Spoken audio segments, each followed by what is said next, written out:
Hello everyone, myself Manish. Welcome to my new lecture. This lecture is for BSc final year physics. तो इसके पहले हम लोग ने चक्रण अभिधारणा अर्थात कॉन्सेप्ट ऑफ स्पिन पढ़ा था, ठीक है। उसी को ही वेरीफाई करने के लिए जो इलेक्ट्रॉन का वैल्यू क्या आया था लास्ट में, S = 1/2 आया था, जो दो वैल्यू रखता है +½ एंड -½ तो इसी की व्याख्या करने के लिए, इसको पुष्टि करने के लिए, इसको वेरीफाई करने के लिए स्टर्न और गैरलाक ने एक एक्सपेरिमेंट दिया था, जिसको क्या बोलते हैं, स्टर्न एंड गैरलाक एक्सपेरिमेंट।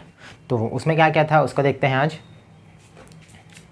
तो देखो, सबसे पहले ये जो टॉपिक के बारे में बता दूं, ये बहुत ही IMP टॉपिक है, ठीक है। ये एग्ज़ाम में पूछा भी जाता है और डिपेंड करता है कि आप लोग कौन से कॉलेज में पढ़ते हैं, वहाँ के जो पैटर्न होगा एग्ज़ाम का, उसमें ये काफ़ी बड़े नंबर में आता है, ठीक है। 6 नंबर हाईएस्ट आता होगा तो 6 नंबर में आता होगा, और 15 नंबर में आता होगा तो 15 नंबर के हिसाब से क्वेश्चन आता है, ठीक है। तो बोलने का मतलब है कि बहुत ही IMP टॉपिक है। तो देखो, इसमें क्या होता है, सबसे पहले मैं क्या करता हूँ, उसका अरेंजमेंट देखते हैं कि उसमें जो ऑपरेटर्स रहता है वो किस टिप से अरेंज रहता है, ठीक है। उसके बाद उसका फिर थ्योरी देखेंगे, सिद्धांत देखेंगे, उसके बाद उसका डेरिवेशन देखेंगे, फिर लास्ट में जो इसने परिमाण दिया था कि हाँ एस के लिए जो वैल्यू होता है +½ -½ होता है, उसको वेरीफाई करता है, तो वो देखेंगे, ठीक है। तो स्टार्टिंग में सबसे पहले क्या था उसके बारे में थोड़ा डिटेल देता हूँ। देखो, स्टर्न एंड जो गैरलाक है, दो अलग अलग वैज्ञानिक थे, स्टर्न और गैरलाक, ठीक। उन्होंने 1921 में जो इलेक्ट्रॉन का जो चक्रण off spin concept off spin था, चक्रण अभिधारणा, उसकी पुष्टि करने के लिए अपना एक्सपेरिमेंट दिया था, ठीक है। उन्होंने क्या किया था, सबसे पहले मैं अरेंजमेंट बताता हूँ कैसे अरेंज किया था। तो उन्होंने देखो यहाँ पे एक एटॉमिक सोर्स लिया, परमाणु स्रोत, मान लो इसको मैं S नाम देता हूँ, ठीक है। ये एक परमाणु स्रोत हो गया। एक्चुअली में ये क्या होता है, एक इलेक्ट्रिक ओवन होता है, मतलब ये बहुत ही हाई टेम्परेचर पर एक विद्युत भट्टी होता है। इसमें क्या करते हैं हम लोग, जो सिल्वर है, चांदी, उसको गर्म करते हैं।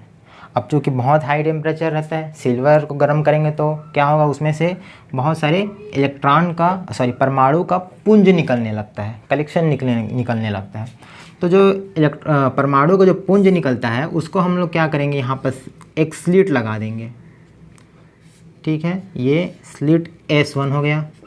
एक और स्लिट लगा देंगे H2, ये H2 हो गया। तो स्लिट लगाने से क्या होता है, ये जो परमाणु का जो पुंज निकल रहा है, ये क्या हो जाती है, बहुत ही पतली हो जाती है। पहले तो कलेक्शन निकल रहा था, क्योंकि यहाँ पे हम लोग गर्म कर रहे हैं तो बहुत सारे यहाँ पर परमाणु निकलेंगे, तो उसको बहुत ही पतला करने के लिए 2 स्लिट लगाया जाता है, ठीक। तो यहाँ पे दोनों स्लिट लगा दिए S1 S2, तो उसके नाम से क्या हो जाता है, जो परमाणु निकल रहा है उसका पुंज वो बहुत ही पतला हो जाता है। इसके बाद क्या करते हैं, इसके बाद जो ये पुंज निकल रहा है उसको हम लोग क्या करेंगे, 2 चुंबक के ध्रुवों के, मतलब 2 चुंबक के 2 ध्रुवों से गुजारा जाता है, ठीक है। यहाँ पे चुंबक का 2 ध्रुव रहेगा, इसको N दे दो और इसको S, तो यहाँ से गुजारा जाता है। ध्यान देना, ये चुंबक का क्वालिटी क्या रहता है कि ये जो दोनों द्विध्रुव हैं, ये नॉन होमोजीनस चुंबकीय क्षेत्र उत्पन्न करते हैं, मतलब असमांगी, हिंदी में असमांगी विद्युत चुंबक द्वारा उत्पन्न दो द्विध्रुव हैं, ठीक है। और ये होता ये है कि इसमें से जब ये गुजारा जाता है तब क्या करते हैं, चूँकि यहाँ पे चुंबकीय क्षेत्र जनरेट होगा, है ना। इसको मैं थोड़ा सा इस टिप से बना देता हूँ। अब चूँकि चुंबक है यहाँ पे, तो यहाँ पे चुंबकीय क्षेत्र जनरेट होगा। ये जो चुंबकीय क्षेत्र है, इसकी दिशा कैसे होती है, जो ये परमाणु पुंज जो जा रही है उसके ये परपेंडिकुलर होती है, मतलब कुछ इस डायरेक्शन में होती है, ठीक है, ऐसे मान सकते हो। तो उसके बाद यहाँ पे सामने में एक पर्दा रख दिया जाता है, पर्दा P मान लो, थोड़ा सा डायग्राम में देख लेना कैसे बना है, ये इस टाइप से एक पर्दा P रख दिए। अब होगा क्या है, यहाँ पर जब आगे जा रही है तो ये सीधा पर्दा P से टकराती है। अब चूंकि यहाँ पे दो चुंबक लगा हुआ है, दोनों का द्विध्रुव है, ठीक है, तो जो कि वो भी उसका जो चुंबकीय क्षेत्र है वो परपेंडिकुलर है, जो परमाणु स्रोत जो जा रही है, परमाणु पुंज जो जा रही है उससे परपेंडिकुलर है। तो क्या होगी, ये अपने और थोड़ा सा ये घुमा देती है, मोड़ देती है, तो यहाँ पर ये कुछ इस टिप से भी जाएगी, ठीक है, और ये इस टिप से। तो ये, और चूँकि ये जो पूरा सिस्टम है इसको हम लोग बाहर कहीं पे ऐसे एक्सपेरिमेंट तो कर नहीं सकते, क्योंकि यहाँ से हम लोग परमाणु निकाल रहे हैं और बाहर में वायु हो गया या अन्य और भी बहुत सारे गैस हो गए, तो वो क्या करेंगे, उससे रिएक्ट कर देंगे, है ना, रिएक्ट कर देंगे तो पूरा हम लोग का सिस्टम ख़राब हो जाएगा, पूरा यहाँ से परमाणु जो निकल रहा है वो मिक्स हो जाएगा। तो उसके लिए क्या करते हैं, इसको हम लोग एक वैक्यूम में बंद कर देते हैं, निर्वात में इसको बंद कर देते हैं, ठीक है। तो उसके लिए क्या करेंगे, ये पूरा ऐसे पैक कर देते हैं और यहाँ पर इसको गेट रख लो मान लो, तो ये पूरा पैक हो गया, मतलब ये निर्वात हो गया। तो ये जो था ये क्या था, स्टर्न एंड गेरलाच एक्सपेरिमेंट का डायग्राम था, उसमें ऑपरेटर्स कौन कौन से यूज़ होते हैं वो था। एक बार मैं बता दूं, एस क्या था, एटॉमिक सोर्स था, परमाणु स्रोत। इसमें से क्या करेंगे, इसको एक्चुअली में ये इलेक्ट्रिक ओवन होता है जिसमें जो कि बहुत ही हाई टेम्परेचर पर रखा जाता है, और इसमें हम लोग चांदी जो रहता है, सिल्वर, उसको गर्म करते हैं। उससे क्या होता है, परमाणु का एक पुंज निकलता है, और परमाणु के पुंज को हम लोग S1 और S2 दो स्लिट होती है उससे गुजारा जाता है। उससे क्या होता है, जो परमाणु पुंज है वो बहुत ही पतला हो जाती है, फिर आगे उसको क्या करेंगे, चुंबक के दो ध्रुव N और S से हम लोग गुजारते हैं। अब चुंबक के जो दो ध्रुव है N S, ये दो चुंबकीय ये जो है एक चुंबकीय क्षेत्र जनरेट करता है, और वो जो ये जो चुंबक है ये असमांगी विद्युत चुंबक होते हैं, ठीक है। तो ये चुंबकीय क्षेत्र जब जनरेट कर रही है तो क्या करेंगे, इसका जो डायरेक्शन होती है वो परमाणु जो पुंज जा रही है उससे परपेंडिकुलर या फिर लंबवत होती है। उसके बाद जो परमाणु पुंज सीधा एक पर्दा पी पर टकराती है, थोड़ा सा डाइवर्ट भी हो जाती है क्योंकि यहाँ पे दो चुंबकीय क्षेत्र उत्पन्न हुए हैं, ठीक है। तो और दोनों पूरा ऑपरेटर्स है उसको हम लोग क्या करते हैं, निर्वात में बंद कर देते हैं, ताकि बाहर से जो कोई भी गैस वगैरह है वो रिएक्ट ना कर सके। तो ये हो गया इसका डायग्राम। इसमें थोड़ा सा ये भी है कि जो यहाँ पर से इसको थोड़ा सा उसका डायग्राम बता देता हूँ कैसे बनेगा। जो N और S का है ये कुछ इस टिप से डायग्राम रहती है, N और S का, मतलब ये सेम नहीं रहता। हम लोग कैसे चुंबक जो पढ़े हैं उसमें या तो ऐसे रहता है ना, इधर N रहता है, इधर S रहता है। तो यहाँ पे ऐसा नहीं है, यहाँ पे थोड़ा सा डायग्राम चेंजमेंट है। यहाँ पे मान लो ये N हो गया और इस टिप से S रहेगा,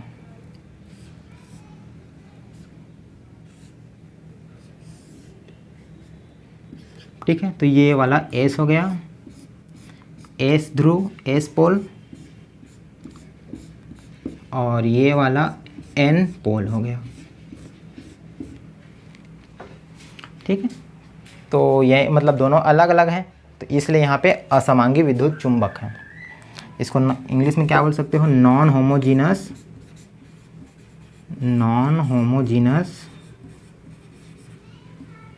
मैग्नेट। और इसी से क्या होगा भाई, नॉन होमोजीनस मैग्नेटिक फील्ड उत्पन्न हो जाएगा। तो यह डायग्राम हो गया। इसके बाद देखते हैं इसमें सिद्धांत, कौन सा सिद्धांत यूज़ किया जाता है, किस सिद्धांत पर स्टर्न एंड गेरलाच एक्सपेरिमेंट काम करता है, ठीक है।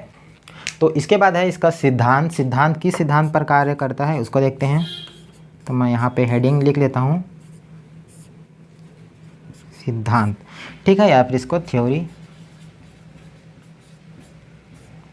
ठीक। तो क्या हो जाएगा, देखो इसमें यहाँ पे हम लोग जो चुंबकीय दो द्विध्रुव है उसको हम लोग क्या कर रहे हैं, असमांगी विद्युत चुंबकीय क्षेत्र में रख रहे हैं, है ना, असमांगी विद्युत चुंबकीय क्षेत्र में रख रहे हैं। तो इससे क्या होता है, क्योंकि आप लोग जानते होंगे कि जैसे हम लोग कोई भी जो चुंबक का द्विध्रुव है उसको हम लोग समांगी विद्युत चुंबकीय क्षेत्र में रखते हैं, समांगी चुंबकीय क्षेत्र में रखते हैं, अर्थात होमोजीनस मैग्नेटिक फील्ड में रखते हैं। तब क्या होता है भाई, जो N और S है, ये दो द्विध्रुव हो गए N और S, इन दोनों परस्पर आपस में बराबर एंड विपरीत बल लगाते हैं, ठीक है। और ये दोनों बल क्या होते हैं, जो कि बराबर एंड इक्वल रहते हैं, इसलिए आपस में क्या हो, कैंसिल हो जाता है, मतलब जो टोटल फोर्स लगता है वो 0 हो जाता है। उसके कारण क्या होता है, जब बल 0 हो जा रहा है तो ये जो N और S का जो फील्ड लग रहा है बाहर की ओर, मतलब इधर ऐसे फील्ड लग रहा है, तब उसका जो मान है वो भी 0 हो जाएगा। इसलिए जो n और s का जो डायरेक्शन है वो आगे नहीं बढ़ पाता, मतलब उसका जो पार्श्विक विस्थापन है वो नहीं हो पाता। पार्श्विक विस्थापन मतलब लेटरल डिस्प्लेसमेंट नहीं हो पाता। जब हम लोग समांगी विद्युत चुंबकीय क्षेत्र में रखते हैं तो जो चुंबक द्विध्रुव है उसमें दोनों में पर अपोजिट एंड बराबर बल लगता है, ठीक है। अब बल बराबर है इसलिए आपस में एक दूसरे को कैंसिल आउट कर देते हैं। इस कारण जो चुंबक का द्विध्रुव है उसका बाहर जो चुंबकीय क्षेत्र लग रहा है बाहर की ओर, उसमें वो द्विध्रुव का लेटरल डिस्प्लेसमेंट नहीं हो पाता, ठीक है। और क्या होता है, लेकिन अगर डिस्प्लेसमेंट तो नहीं हो रहा है, ठीक है, लेकिन जो n और s में जो बल लग रहे हैं वो आपस में एक बल युग्म बना लेते हैं, पेयर ऑफ फोर्स बन जाते हैं, ठीक है। तो उससे क्या होता है, जो बाहर की ओर जो चुंबकीय क्षेत्र लग रहा है उसमें जो n और s का जो थोड़ा सा ना डिस्प्लेसमेंट की कोशिश करते हैं कि वो थोड़ा सा डिस्प्लेसमेंट हो जाए करके। ये किसकी बात है, समांगी विद्युत चुंबकीय क्षेत्र की बात है। लेकिन यहाँ पे हम लोग किसका यूज़ कर रहे हैं, असमांगी विद्युत चुंबकीय क्षेत्र का यूज़ कर रहे हैं। असमांगी विद्युत चुंबकीय क्षेत्र का यूज़ कर रहे हैं, इसका मतलब यह है कि जो n और s है दोनों में जो बल लग रहा है वो बराबर नहीं होती है, ठीक है। किसी में कम किसी में ज़्यादा होंगी। चूँकि n यहाँ पे कम है तो यहाँ पे n में थोड़ा सा कम बल लगेगा, s में मान लो ज़्यादा बल लग रही है, जिसके कारण क्या होता है, जो चुंबक द्विध्रुव है उसका पार्श्विक विस्थापन हो जाता है, लेटरल डिस्प्लेसमेंट हो जाता है, ठीक है। तो इसी सिद्धांत के बेस पर स्टर्न गैल्ला का जो एक्सपेरिमेंट है वो डिपेंड करता है, ठीक है। अब इसके बाद देखते हैं इसका डेरिवेशन कैसे बनेगा, तो फिर उसको आगे बढ़ते हैं। तो इसके बाद इसका डेरिवेशन देखते हैं। डेरिवेशन में क्या हो जाएगा, माना स्रोत से आने वाली चुंबकीय द्विध्रुव, इसको हम लोग अब परमाणुवीय चुंबक बोलेंगे, ठीक है। स्रोत से आने वाली परमाणुवीय चुंबक की चुंबकीय आघूर्ण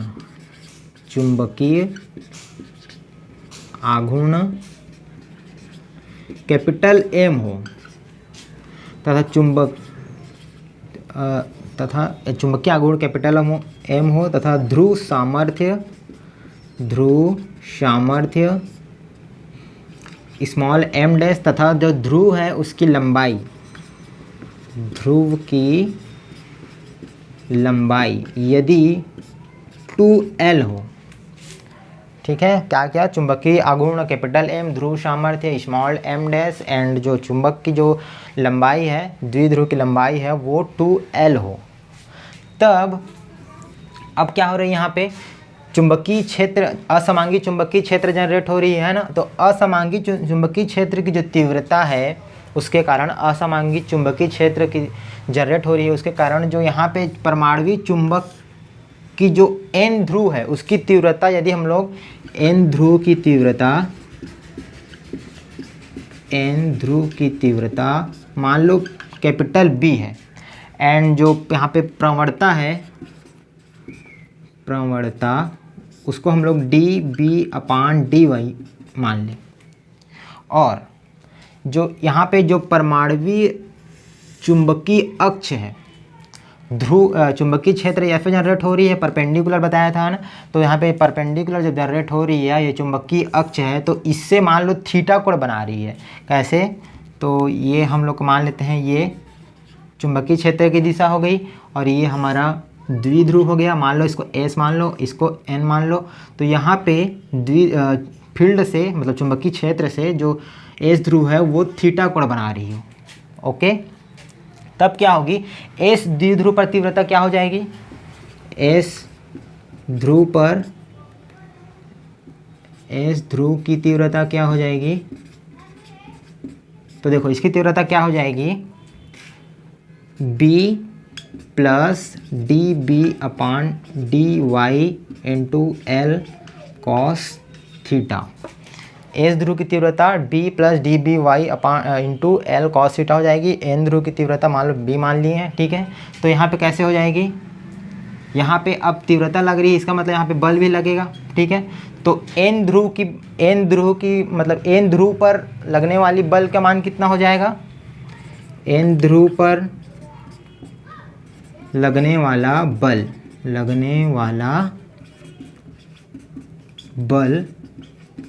क्या हो जाएगा, स्मॉल m डैश ध्रुव सामर्थ्य इंटू तीव्रता। तो स्मॉल m ध्रुव सामर्थ्य हो गया इंटू तीव्रता क्या है, एन ध्रुव पर बी है, तो क्या हो गया M dash B. Similarly S ध्रुव पर हम लोग लगने वाला बल निकालेंगे, तो एस ध्रुव पर लगने वाला बल क्या हो जाएगा, ध्रुव सामर्थ्य एम डैश इंटू, अब तीव्रता क्या है, ये वाला तीव्रता, तो यहाँ पे मैं लिख सकता हूँ B plus D B upon D Y into L cos theta. ये निकल गया, दोनों ध्रुव पर लगने वाला बल निकल गया। सॉरी, यहाँ पे एक मिस्टेक है, ये लंबाई क्या थी, ध्रुव की लंबाई 2L थी, तो यहाँ पे 2L हो जाएगा। ओके, ठीक है, तो दोनों ध्रुवों पर लगने वाला बल निकल गया। अब दोनों ध्रुवों पर हम लोग बल निकाल लिए, तो उसका हम लोग परिणामी बल देख लेते हैं। परिणामी बल क्या हो जाएगा, तो परिणामी बल, तो बताओ परिणामी बल कैसे हो जाएगा, F ले लेते हैं हम लोग इसको, ठीक है। परिणामी बल का मान क्या हो जाएगा, M dash B plus D B upon D Y into 2L cos theta minus M dash B, ठीक है। इसमें से इसको माइनस कर दिया, परिणामी निकल जाएगा। तो यहाँ पे क्या हो जाएगा बताओ, इसको जब हम लोग ब्रैकेट हटाएंगे तो एम डैश बी प्लस ये हो जाएगा M dash D B upon D Y into 2L cos theta, और पीछे में क्या था एम डैश बी, तो ये एम डैश बी दोनों से कट जाएगा, क्या बचेगा M dash D B upon D Y into 2L cos theta.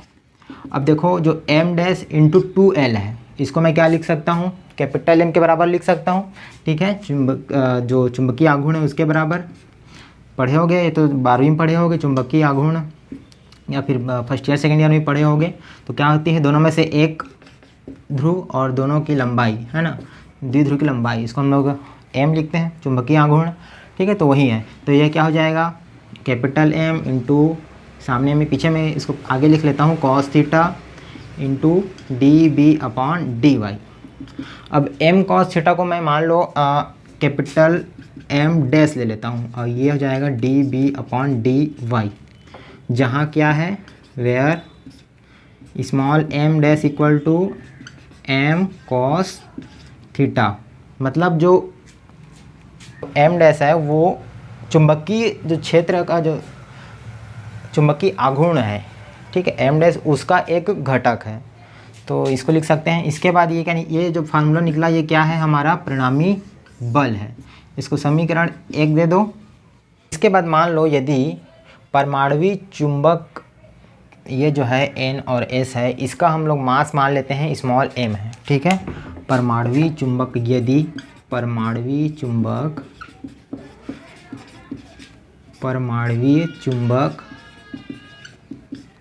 का द्रव्यमान स्मॉल m है, और मान लेते हैं कि ये जो परमाणुवीय चुंबक है वो स्मॉल v वेग से इस जो ध्रुव खंड है उससे आगे बढ़ रही है, ठीक है। v वेग से, वही सेम हो जाएगा, वेग से v वेग से, वेग क्या है v है, से आगे बढ़ रही है मान लो, तो इसको पार करने में, यहाँ पे चुंबकीय क्षेत्र है, ठीक है, तो उसको पार करने में लगा समय कितना हो जाएगा, इसको मान लेते हैं हम लोग t है, ठीक है। तो क्या हो जाएगा कैपिटल L अपॉन वी, जहाँ कैपिटल L क्या हो जाएगा चुंबकीय क्षेत्र है, यहाँ पे चुंबकीय क्षेत्र है मान लो B, ठीक है, इसकी हम लोग लंबाई मान लेते हैं कैपिटल L है, तब इसमें इसको पार करने में लगा समय कितना हो जाएगा, चुंबकीय द्विध्रुव को पार करने में लगा समय क्या हो जाएगा T equal to L upon V. अब हम लोग इसके बाद हम लोग जो त्वरण निकालना है, ठीक है, तो त्वरण का मान हम लोग कैसे निकाल सकते हैं, तो बताओ त्वरण बराबर क्या हो जाएगा, क्योंकि न्यूटन का सेकंड लॉ क्या होता है, F equal to M A होता है, यहाँ से मैं त्वरण का मान निकाल सकता हूँ F अपॉन स्मॉल m, ठीक है। तो सिमिलरली F अपॉन यहाँ पे स्मॉल m लिख देते हैं। F क्या यहाँ पे परिणामी बल है, जो हम लोग F जो निकाले हैं वो है, तो उसका मान हम लोग यहाँ पे रख देंगे, क्या हो जाएगा m dash D B upon D Y, और नीचे में क्या था स्मॉल m, तो ये आ गया हमारे पास त्वरण का मान। अब इसके बाद थोड़ा मिटा देता हूँ मैं इधर,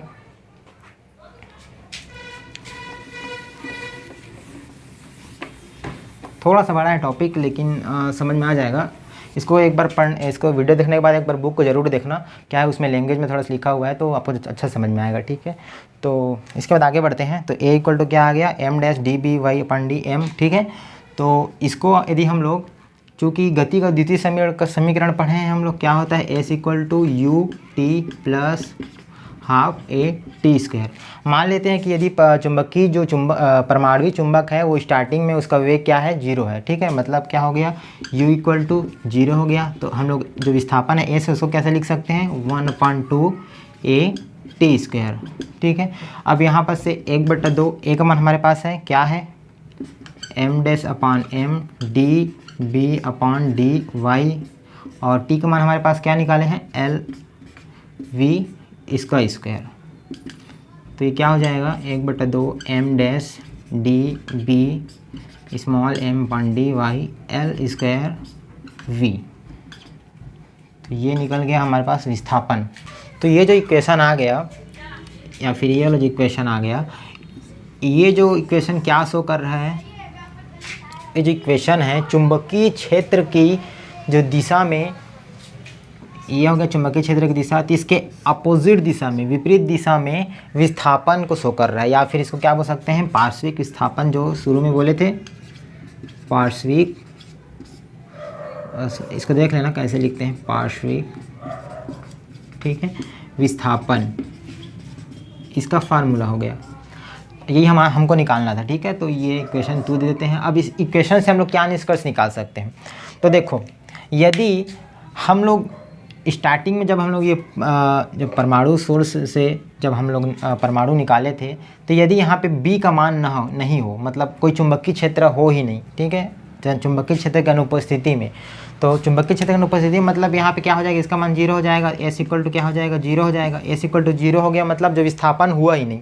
तो हमने पहले भी बोला था जब चुंबकीय क्षेत्र यदि हम लोग नहीं रखेंगे तो उसका विस्थापन नहीं होगा। तब क्या होगा भाई, यहाँ पे विस्थापन नहीं हुआ मतलब सीधा P पर जाके डायरेक्ट टकरा जाएगा।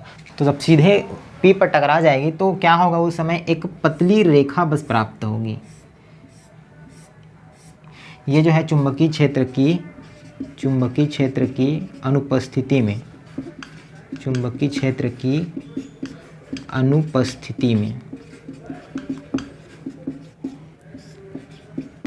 लेकिन अभी हम लोग क्या है, जहाँ पे चुंबकीय क्षेत्र रख रहे हैं ना, चुंबकीय क्षेत्र रख रहे हैं तो क्या होता है, चुंबकीय क्षेत्र रख रहे हैं तो डी बी अपान डी वाई का कुछ ना कुछ वैल्यू होगा, और जो एस है वो किस पर डिपेंड कर रहा है, एम डैश पर डिपेंड कर रहा है। एम डैश क्या है, जो चुंबकीय आघूर्ण एम है उसका वो घटक है, ठीक है। तो यहाँ पे क्या हो जाएगा, एम डैश का जो मान है वो हमेशा कम ज़्यादा होते रहता है, क्योंकि चुंबकीय क्षेत्र का जो मान है यदि बढ़ाएंगे तो एम डैश का भी मान ज़्यादा हो जाएगा, चुंबकीय क्षेत्र का मान यदि कम करेंगे तो उसका भी मान कम हो जाएगा, है ना। तो एम डैश का मान बदलते जाएगा, तो इसके काम से जो विस्थापन है, पार्श्विक विस्थापन जो हो रहा है उसका भी मान भी बदलते जाएगा।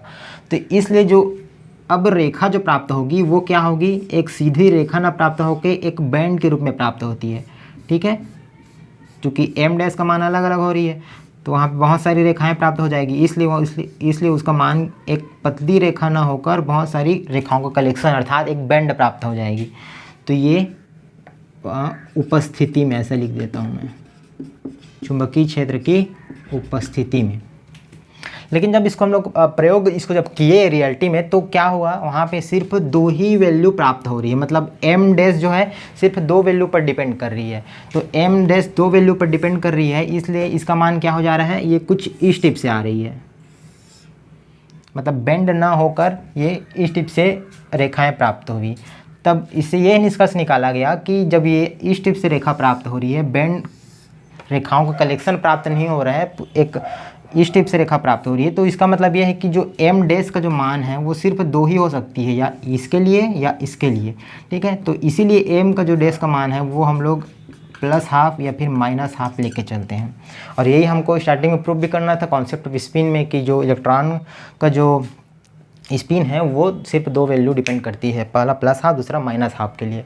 तो इस प्रकार से जो स्टर्न-गेर्लach का एक्सपेरिमेंट था वो हुआ था, और इसमें देख लेना थोड़ा सा लेंदी है लेकिन समझ में आ जाएगा। एक बार बुक को ज़रूर पढ़ना ताकि और अच्छे से समझ में आ जाए और एग्ज़ाम के लिए प्रिपेयर हो पाओ। तो ये वीडियो कंप्लीट होता है, ठीक है। मिलते हैं नेक्स्ट लेक्चर में। Thank you.